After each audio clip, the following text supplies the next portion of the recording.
From 2Keto LLC, it's the Obesity Code podcast with Dr. Jason Fung and Megan Ramos.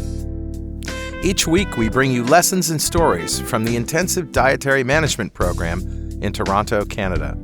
I'm Carl Franklin. And on the show today, Derek takes on cancer.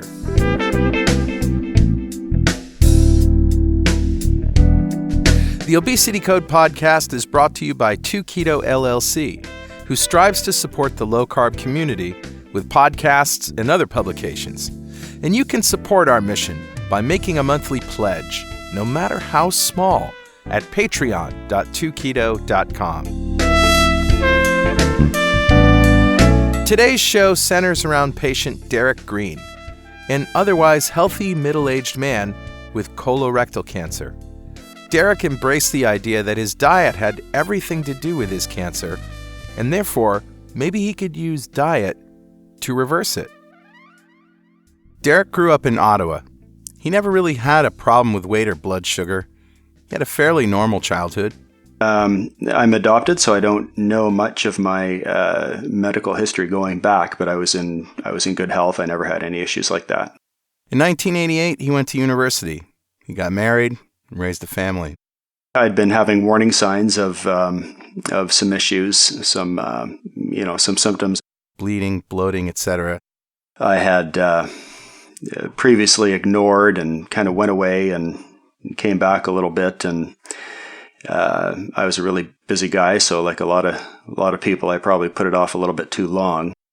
In 2016, at the age of 46, Derek got some unsettling news from his doctor. I started getting these symptoms again, so I went in to get checked by my family doctor there, and found out that I had stage 3 colorectal cancer. Stage 3 is the last stage before the cancer escapes and metastasizes. They're really encouraging early detection and that sort of thing now with scopes and preventative things like that, because it's slow growing and you can catch oftentimes polyps before they turn cancerous. So by the time it is cancerous and develops into stage 3, it's been there for quite a while, most likely. Derek didn't have any metabolic issues before this. I had never been on any kind of medications for anything like that. No, I was fairly active, fairly athletic. He was fairly active, but he did have a bad diet. He had 5 children at home, a busy real estate job. But interestingly, Derek felt that he could change his diet and somehow affect the cancer. Some people feel that cancer is mostly a genetic disease. That, of course, is Dr. Jason Fung.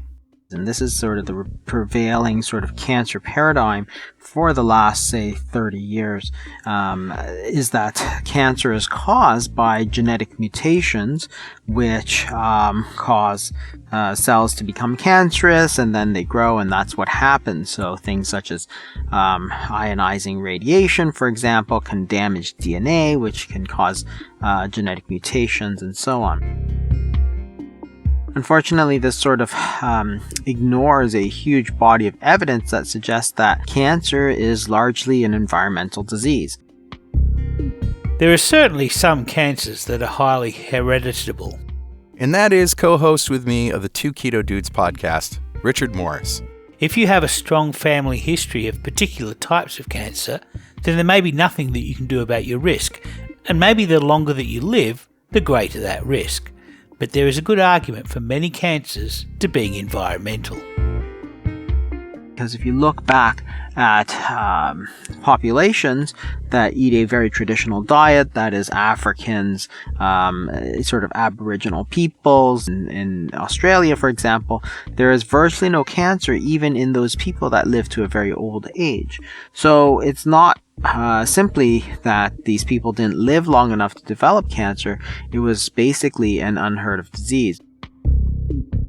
As you saw the diet sort of become more westernized, more processed foods, more sugar, more refined carbohydrates, then you saw the incidence of cancer increasing. And cancer has never really been thought of in that manner. If you look at the causes of cancer, what people think about most classically, for example, is smoking. So smoking damages a lot of the lining of the lung, and out of that damage, you become at very much higher risk of cancer.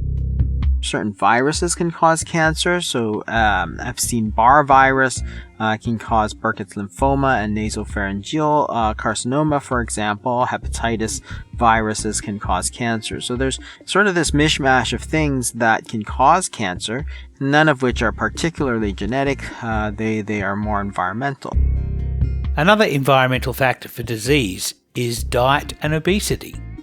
What is interesting in the last sort of 20 years is that there's an increasing appreciation that obesity may also lead to cancer. So cancer, as we've developed this sort of obesity epidemic, rates of cancer have gone up. So when they study diseases, for example, what they note is that the incidence of obesity rises, the incidence of cancer rises. There's also a link to type 2 diabetes, and nowadays there's the World Health Organization recognizes approximately 40% of human cancer as diet related. Did you get that? The World Health Organization says that as much as 40% of human cancer is diet related. So that's a really stunning number, because diet and cancer are not commonly thought of in the same sort of sentence. And yet, even mainstream medicine has acknowledged that many of these diseases are obesity related. So breast cancer, for example, is something that is highly, highly environmental. That is to say, we've known this for quite a number of years. One example of this is looking at breast cancer rates amongst migrants from Japan to the USA.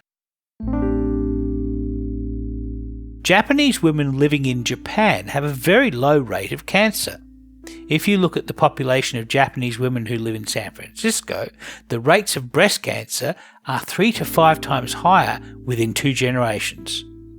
Genetically, these are virtually the same population. So there is apparently something environmental that is predisposing women in the USA to a higher risk of breast cancer than in Japan. Japan is also a first world nation, so this observation is not confounded by migration from third world nations. For many years, it was thought that dietary fat was the cause of the cancer, but despite sort of 40 years of trying to show how dietary fat was going to cause cancer, they really haven't been able to show anything of the sort. One of the strong links is with sugar. We see the incidence of cancer rising with the incidence of sugar consumption. And certainly, if you compare Japanese consumption of sugar in Japan versus United States, there's a huge discrepancy, which may account for a large part of that. So the question is, what is the mechanism whereby obesity can lead to a rise in cancer rates? And one of the things that we have to look at is how, sort of what cancer is. So cancer is this sort of unregulated growth of cells. So anything that is going to help cells grow is not likely going to be beneficial in the treatment of cancer. That is why chemotherapy and radiation really are forms of killing cells. So chemotherapy, for example, are essentially poisons. They kill off the cancer cells slightly faster than they kill off the regular cells. So cells that are proliferating, that is, cells that are growing very, very quickly, are killed off. So cancer cells are growing quickly, so they're killed off. Heart cells, for example, are not growing quickly, so they don't tend to sustain as much damage when you give this sort of systemic poison, such as chemotherapy. The reason you get nausea, for example, is that the cells of our intestines and esophagus turn over very quickly. So they sustain a lot of damage, and therefore people get nausea and vomiting. Hair follicles also proliferate very fast. So when you administer chemotherapy, people's hair falls out. You have this disease, which is sort of unregulated growth. In the adult body, cells do not grow very fast. That is, there's a certain turnover of bone or muscle or liver or whatever, but it's not very fast. In comparison, cancer cells they don't grow faster than normal, but they don't stop growing. They just kind of keep on growing and growing and growing until they become very big, and then they metastasize, which is they move out of where they originated from and grow somewhere else, which is usually what kills you. So cancer is this disease of unregulated growth. So what you really want to do is turn down the growth pathways. Obesity is a disease of too much insulin, as we've discussed sort of numerous times. It's not too many calories, it's too much insulin. And one of the key growth factors is insulin. So insulin tells the body to grow. The reason for that is that there's a very tight correlation between nutrient sensors and growth. That is, your body, in order to adapt to the environment, will only grow when nutrients are available. Therefore, your body has these sort of nutrient sensors that can sense when food is coming in. One of those is insulin. Insulin, when you eat, insulin goes up. So you signal to the body that food is going in, and that signal is very tightly correlated to growth pathways, so that the body says, hey, there's lots of nutrients available, let me grow my cells. If you have a lot of insulin, then the cancer cells are the cells that are most likely to be able to take advantage of this, and they will grow very fast. So in the lab, for example, if you look at breast cancer, you see that breast cancer cells require a substantial amount of insulin in order to be grown experimentally. So that's the sort of link between obesity and cancer, hyperinsulinemia and cancer. You don't necessarily need to be obese, but high insulin levels are going to promote the growth of cancer cells. So one of the key sort of dietary treatments that we use is a ketogenic diet and intermittent fasting, with the entire point of shutting down insulin, which is the nutrient sensor, which shuts down, therefore, the growth pathway, slowing down the growth of the tumor. So I was the guy at the McDonald's drive-thru 3 times a week.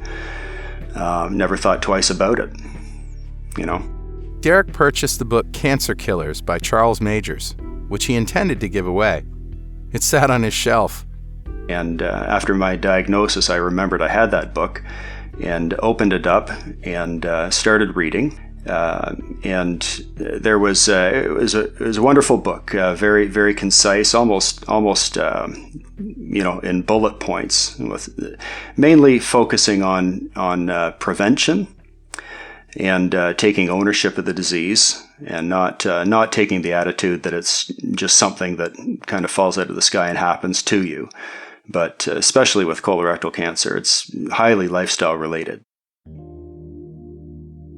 The tough pill to swallow is that there's a good chance you may have brought it on yourself. But then the flip side of that is, if you've brought it on yourself through lifestyle issues, there's a higher likelihood that you might be able to reverse it through changing those bad habits and that sort of thing. In the appendix, there was a short list of reputable cancer clinics recommended by the author. One was in Toronto. So, as I was reading that book, I was referred to a surgeon in Toronto, Sunnybrook Hospital in Toronto. I had to wait 6 weeks to get in to see him, and obviously you can't sit on your hands for 6 weeks when you're told you have cancer. So, after reading this book, it opened my eyes to some possibilities of things that I could do while I waited. In April, he went there for a 21-day IV protocol while he was waiting to see the surgeon. They had him drastically change his diet. It didn't go all the way into ketogenic. It wouldn't have been a ketogenic diet at that point, but it was very low carb, cutting out all the refined sugars, all the flours, all the bread, and all the fruit, everything. And within 2 weeks, my symptoms disappeared 100%. It was astonishing. In the middle of May, Derek went to see the surgeon, whom he told didn't want radiation or chemo because he was convinced his cancer had reversed. And it hadn't. The tumor was marginally smaller, but it was still stage 3. Based on numerous recommendations, he decided to go through with conventional treatment, radiation, and chemotherapy. A chain of referrals started happening. This is what I always tell people is just, find people that are experts in the field, that are knowledgeable. Don't Google, because you might land on the right person, but you might land on the wrong person. You might land on an expert who's unbiased and unprejudiced and unjaded, and will give you unbiased wisdom, or you might land on the 12 glasses of carrot juice a day guy, I like to say, and it might cure you, but it might kill you.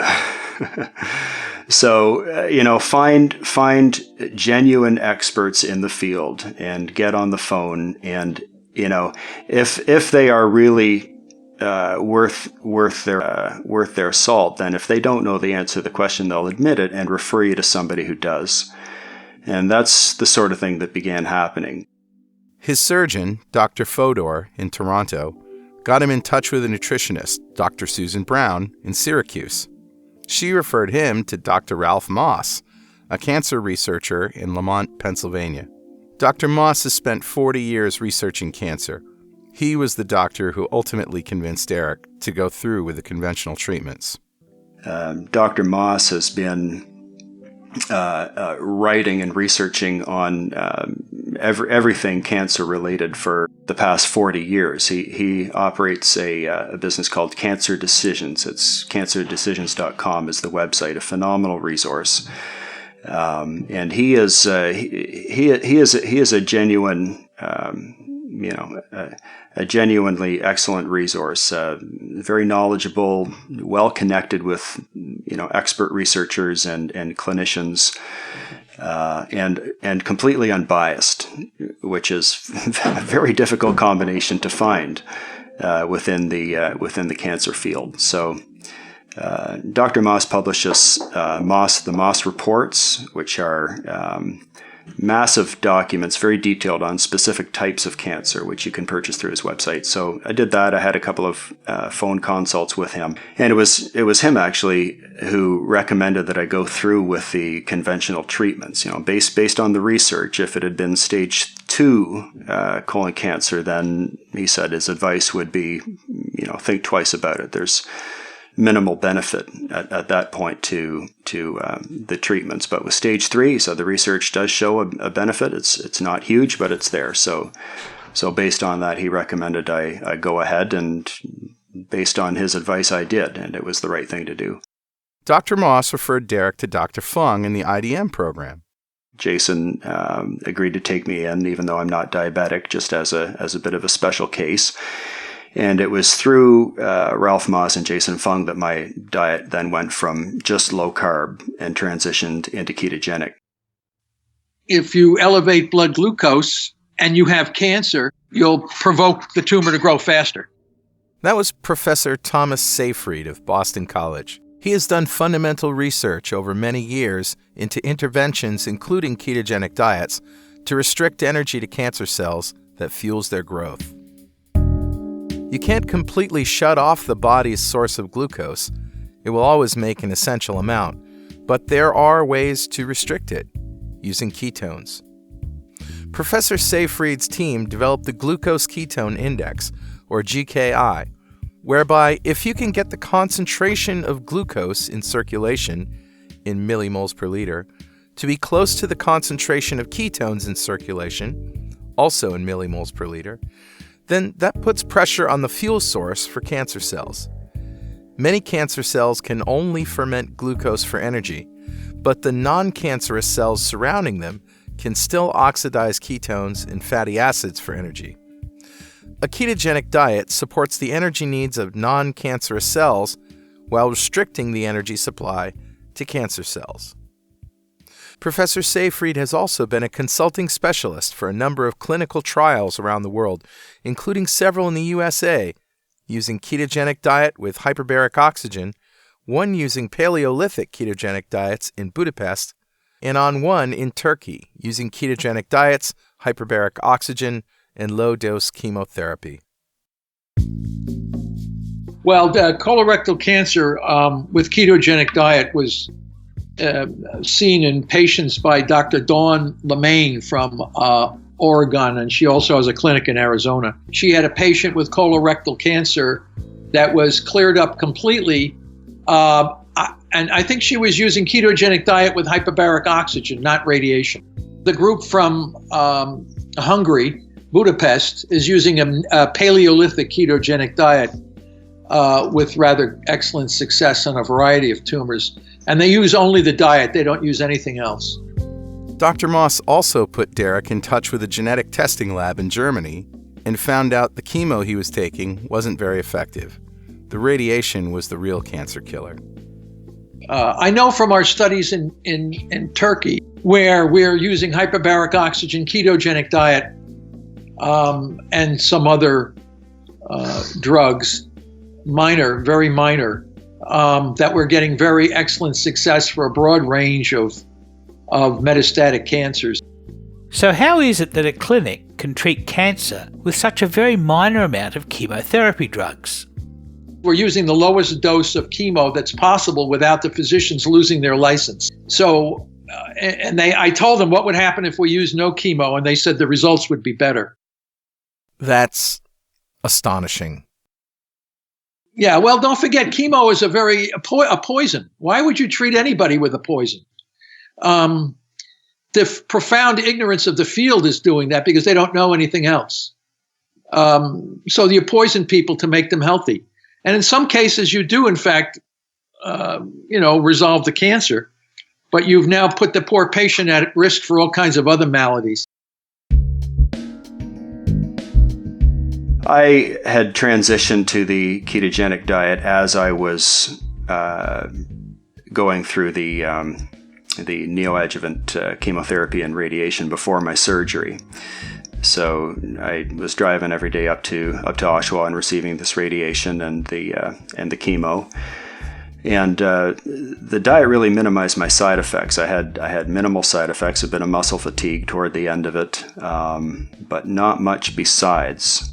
Minor nausea from the chemo, but nothing to speak of, compared to what a lot of people go through. And then there was about a 10-week break between the last radiation treatment and my surgery, which would have been September 2016.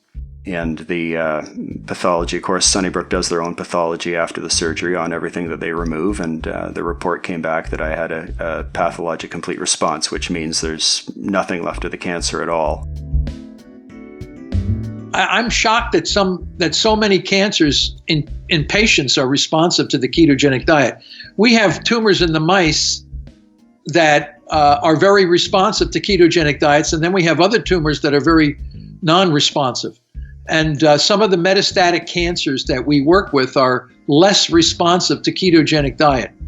And that's because many metastatic cancers come from the immune system itself, like macrophages.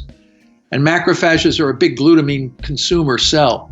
So some metastatic cancers may not respond as well to ketogenic diets because they have the capacity to use glutamine.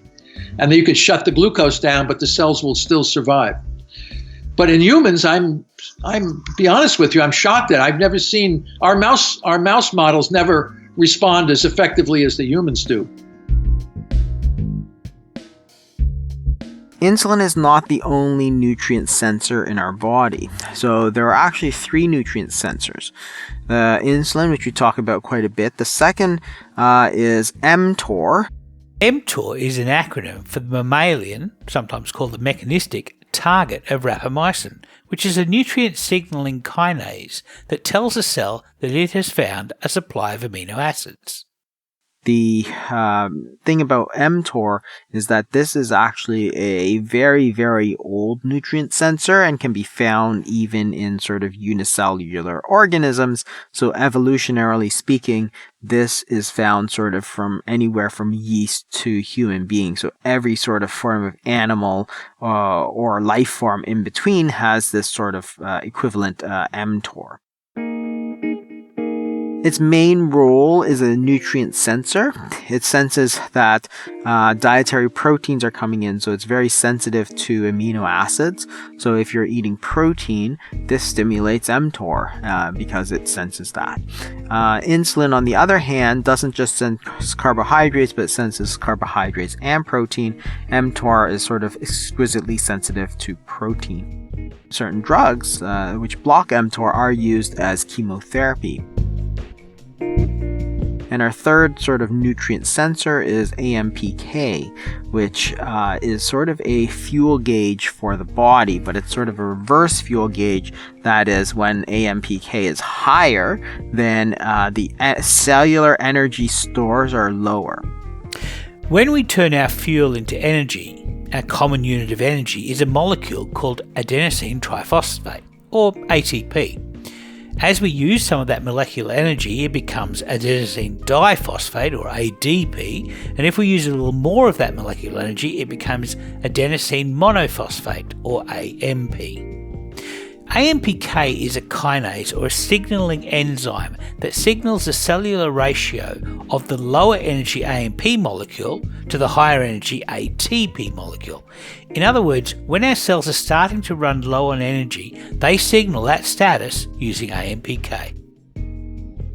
So they operate in this sort of in tandem. So insulin goes up and down very quickly. It goes up and down sort of within minutes to hours.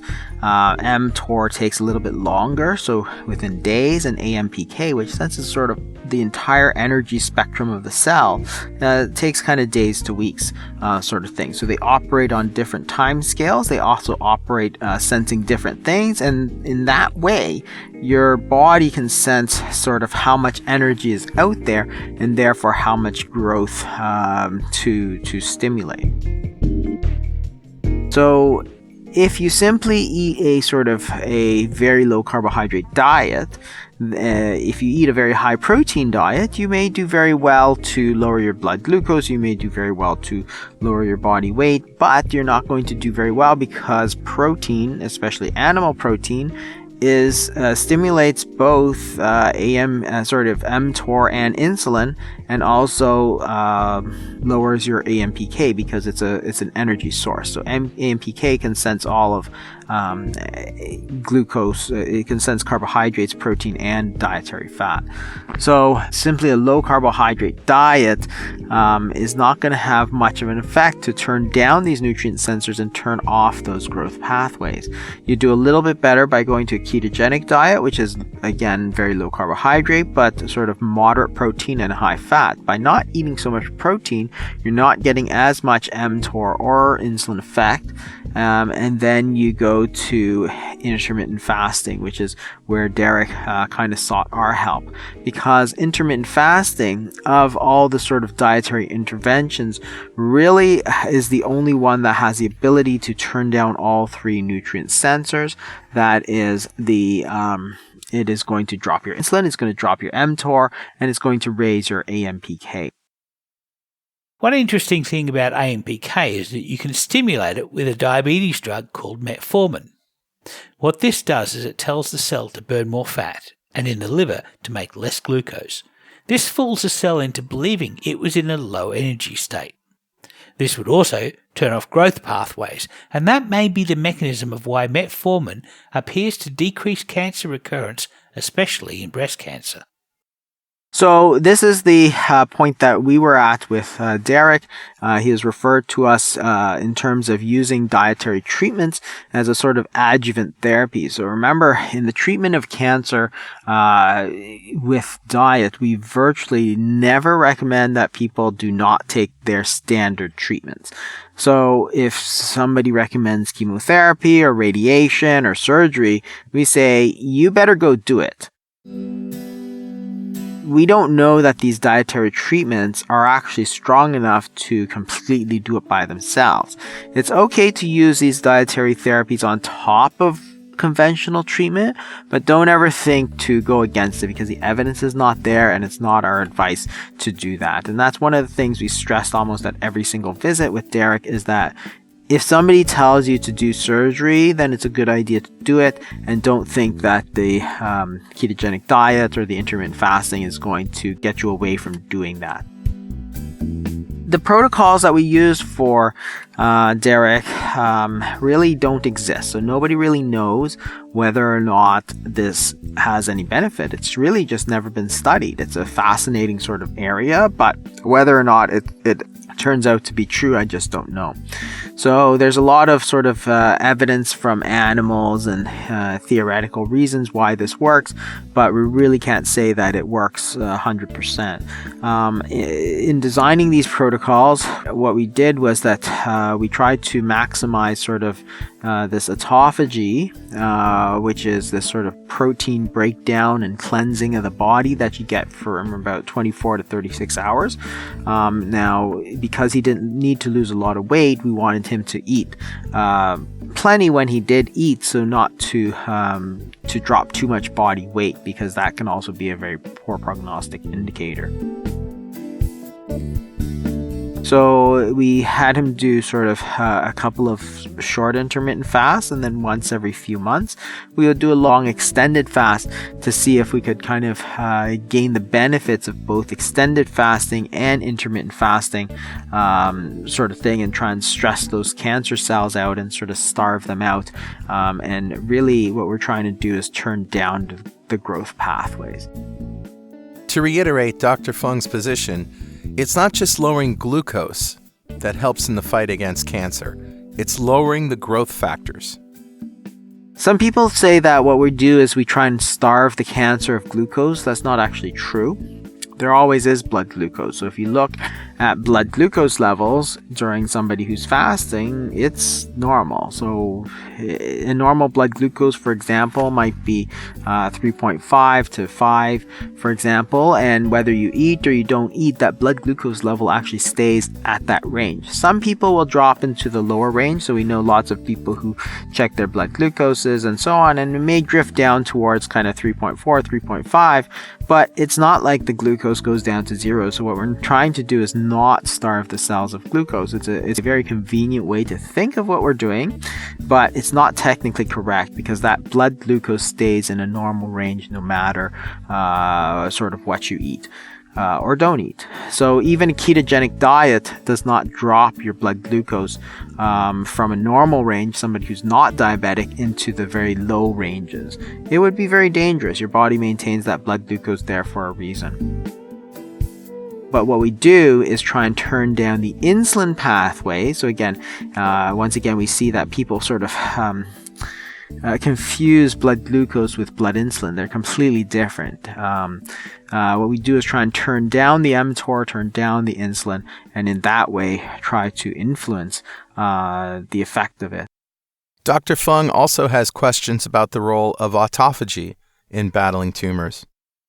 Autophagy, again, excessive. We don't want to do too much of the intermittent fasting, because you do need to make sure that you maintain your strength, and also, especially in somebody who's relatively lean to begin with, and also excessive autophagy may or may not be detrimental too, because there's some evidence that because autophagy is a sort of a prolongevity cycle, you may actually make these cancer cells more likely to survive. So that's why we didn't want to push it too much with one sort of strategy. The surgeon told Derek that a pathologically complete response only happens less than 10% of the time once you get to stage 3. And how much did his tumor shrink? From 7 centimeters to a scar. Nothing. It always blows my mind whenever I talk to an oncologist or someone in the field of oncology. We talk about PET scans. So PET scans are tests that you have that are used to detect cancer. They literally inject you with glucose, and the cancer gets so excited by the glucose that they're able to image it and sort of see where the cancer is and the amount of cancer that's there to a certain extent. So they feed the cancer glucose to excite it, because cancer thrives on glucose, cancer multiplies on glucose. It's like mold and moisture. If you have a moist environment and a little bit of mold, you're going to get an outbreak. It's plain and simple. And it's the same thing with cancer. So I talk to these oncology experts, and we talk about the PET scan, and we talk about glucose, and they all have this like aha moment. One of the things that Jason Fung had me do, and I still haven't quite forgiven him for this, is he had me do a 7-day water fast right immediately following my last radiation treatment to get into some deep autophagy to multiply the effectiveness of the conventional treatments as well. So I did that and survived that. Actually, only lost a couple of pounds. It's not as scary as it seems. So these are all combinational things, and who can tell what was more effective than the other. Certainly, cumulatively, there was a strong synergism. Megan Ramos referred Derek to the Marsden Oncology Center in Toronto. The doctor there ordered a circulating tumor cell test. There's a danger of cancer cells that have escaped into the blood and spread out. The initial test showed there was a low amount of circulating tumor cells, but they were still there. So he continued with a low-dose chemo, ketogenic diet, and added some other therapies, such as high-dose IV vitamin C infusions. A few months later, he had another circulating tumor cell test, and it came back with 0. He is now completely cancer-free. So you got to be in the mindset that this is your therapy. This is, it's not always going to be pleasant, and it's not always going to be fun, and it's going to be hard at times, and you're not always going to feel great. But it is your therapy. It is your choice of therapy. I never like to really preach at any of my patients or clients unless I need to. And when I see someone that just gets so stuck in the mindset that this is a diet program, just like all the other weight loss programs out there, and then I'll talk to them about how this is a therapeutic program, and I'll really drive into them, and I'll share stories like Derek's, and like that younger gentleman, and his interaction with Dr. Fung that day, and that changes their mindset. And we try to talk about that in our inpatient training, and our online training as well. But this is a therapy, and that's why Derek's been so successful. He turned food and eating and his eating habits, such as meal timing, into his therapy. Derek, can you see yourself on a ketogenic diet for the rest of your life? Absolutely. I'm fully keto adapted now. Haven't had people always looking at me, I tell you, I haven't had a piece of fruit in nearly 2 years, and I have 200 grams of fat a day. And, by conventional wisdom, I should have died about 30 deaths by now, right? But I feel healthy as a horse. Energy levels through the roof, great mental clarity, and I'm glad to continue for life as long as who knows what 5-10 years brings, but I've got no plans on changing it. No. Well, congratulations, Derek. You did it. Another happy ending. Well, that's our story for this week. You've been listening to the Obesity Code podcast. Lessons and stories from the Intensive Dietary Management Program.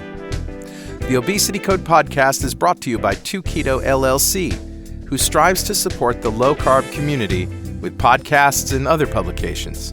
And you can support our mission by making a monthly pledge, no matter how small, at patreon.2keto.com. I'm Carl Franklin. We'll see you next time.